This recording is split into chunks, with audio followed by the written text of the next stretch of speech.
Desde las 6 de la mañana les estamos acompañando en este comienzo del 26 de noviembre del año 2025. De los presupuestos, pues no les digo nada, pues ya ni... O sea, que asume la vicepresidenta María Jesús Montero, lo dijo ayer, que su senda de estabilidad, traducido a los objetivos de déficit y de deuda, va a ser tumbada por el Congreso en primera instancia mañana, porque Junts ha bajado el pulgar. Y hizo ayer la vicepresidenta esta frase, que en realidad resume la legislatura. Junts es el que tiene siempre, por supuesto, el voto, la última palabra. Entiendo que la senda de estabilidad no saldrá, tendremos que volver a traerla. Eso es, Junts es quien tiene siempre la última palabra. Pues amén, en eso se resume la legislatura en la que estamos. Bueno, antes de ir a eso, periódicos de esta mañana de un vistazo. Voy a empezar la revista de prensa esta mañana, la lectura de esta hora, de manera un poco, bueno, mucho cultureta. Comienzo cultureta, porque anuncia el diario El País que Alex Alonso, que es un profesor de una universidad de Nueva York, que está embarcado en una investigación sobre Ignacio Aldecoa, sobre la relación entre Ignacio Aldecoa y la censura, ha encontrado en el Archivo General de Alcalá de Henares 2 novelas inéditas del escritor. De la primera, Ciudad de tarde, se ha hallado una copia a máquina que fue visada por la censura, pero que luego Aldecoa nunca llegó a publicar. Y de la segunda, que lleva por título El Gran Mercado, resulta que publicó 2 extractos como si fueran cuentos, pero nadie supo que formaban parte en realidad de una novela de 300 y pico páginas que, según la documentación, iba a ser publicada por Planeta, pero que no llegó a ver la luz. Es del año 53 y no se sabe qué pasó. Novelas inéditas de Ignacio Aldecoa, tú fíjate, en 2025. En ABC leo en la columna de Bruno Pardo Porto la historia de un funcionario de Patrimonio del Estado que denunció hace 3 años que el archivo visual más valioso de esta institución estaba en peligro de echarse a perder por la humedad. Lo publicó este mismo periódico y el Ministerio de Cultura se puso como loco a instalar deshumificadores. Pero lo que se cuenta ahora es que al funcionario le han abierto un expediente, alegando que no cumple con lo que se le manda, y que el sindicato CESIF sostiene que en realidad es una represalia por haber creado un problema al ministerio con aquella denuncia. Y dice la columna de Bruno, dice, Urtasun no deja hablar a ningún director dependiente de su ministerio sin permiso del Gabinete de Comunicación. Bueno, esto pasa mucho, ¿eh? Esto pasa mucho. Los altos cargos no... solo aparecen los ministros. Los diarios, todos los diarios recogen hoy que ha sido relevado de su cargo, o fulminado, dice el diario El Mundo, han sido relevados de su cargo, el gerente del Centro de Investigaciones Oncológicas, el CENIO, señor Arroyo, y otros 2 altos cargos. Arroyo fue gerente durante muchos años, últimamente ejercía de vicedirector de Asuntos Económicos del CENIO. Fue denunciado por desviar dinero de la investigación contra el cáncer a amigos y conocidos utilizando contratos de servicios perfectamente innecesarios. Como fue El Mundo quien destapó este caso hace algunos días, hoy dice que el gobierno ha tomado medidas, 3 portadas y muchas preguntas después. Nuevos personajes chuscos que van llegando a nuestras vidas. De los últimos que hemos ido conociendo, los más sonados son el presidente de la Diputación de Almería y sus colegas de mascarillas. Javier Aureliano García, que no es dentista, sino abogado. Pero dentista es como le apoda ya el Diario de Almería. Motivo: la jerga que utilizaban, según la UCO, para guasapearse sobre contratos y mordidas. Que si necesito una limpieza de dientes, que si tengo las muelas picadas por tu culpa, que si vas a poder cambiarte toda la piñata. Este título del periódico, del Diario de Almería, da para un true crime de crime organizado. Dice el título, dice, el emoticono de un diente delató al expresidente. Es bonito esto.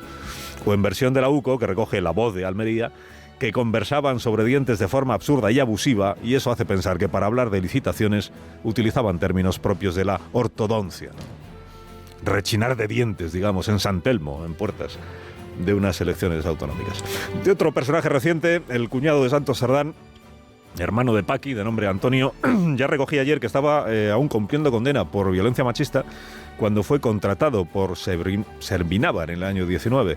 Hoy añade el Español que el motivo de la condena fue que incendió la cochera de su suegra y le quemó el coche, mientras en casa de la suegra dormían los hijos y la mujer de este individuo, a la que antes a la mujer la había amenazado. Él había dicho, id con cuidado que me doy miedo a mí mismo, dijo el cuñado de Santos Sardán. Le dedica su columna Ignacio Camacho en ABC.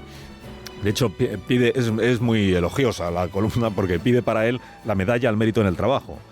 El motivo, pues que fue capaz de generar casi 2 millones de euros para Servinávar con su sola presencia, un solo día, como peón de albañil en la obra del puente del Quinto Centenario. Porque solo consta que trabajara un día como peón de albañil. Cuenta Ignacio que el puente ha pasado a ser conocido como Puente de las Mordidas, o Puente de la Chistorra. Leo también en este diario que la UCO está investigando a Paco Salazar, el alto cargo de Pedro Sánchez que cayó por denuncias de acoso. Bueno, que está investigando al gobierno municipal de Dos Hermanas, en Sevilla, por pagar durante 5 años un sueldo a Paco Salazar cuando éste en realidad trabajaba en Ferraz. Solo falta que pasara gastos de representación, además, en Ferraz. Más de los Koldos, el Confidencial dice que hay tensión en la Moncloa por la deriva de Koldo García en su estrategia de defensa, que perciben que quien está marcando el camino no es Ábalos, sino Koldo. Y en esa línea es en la que incluyen esto que ha contado Koldo de que llevó a Sánchez y a Cerdán a una reunión con Otegi en un caserío del País Vasco, en el que también estaba Anchón Servinávar Alonso, ¿no? Que Koldo es quien está ahí maniobrando, pero no se sabe muy bien para qué o con qué fin. La Razón anuncia esta mañana que Víctor de Aldama vuelve a la carga. Dice que la justicia le ha devuelto ya sus teléfonos móviles y que de ahí Aldama pretende sacar nueva munición contra el gobierno de España. Aunque la apertura de La Razón hoy es Alberto Nadal, vicesecretario de Economía del PP, que conferenció ayer en este diario y dijo que si se recauda más que nunca, porque suben los precios, lo suyo sería bajar impuestos a la clase media. La respuesta lógica es reducir la imposición y devolverles parte de esa pérdida de poder adquisitivo a las familias que han perdido como consecuencia de la elevación de los precios de los bienes, pero también de los impuestos asociados a la elevación de los precios de los bienes. Apertura del Mundo también es económica esta mañana. Dice que España lidera la pobreza infantil en Europa, aun teniendo récord de recaudación fiscal.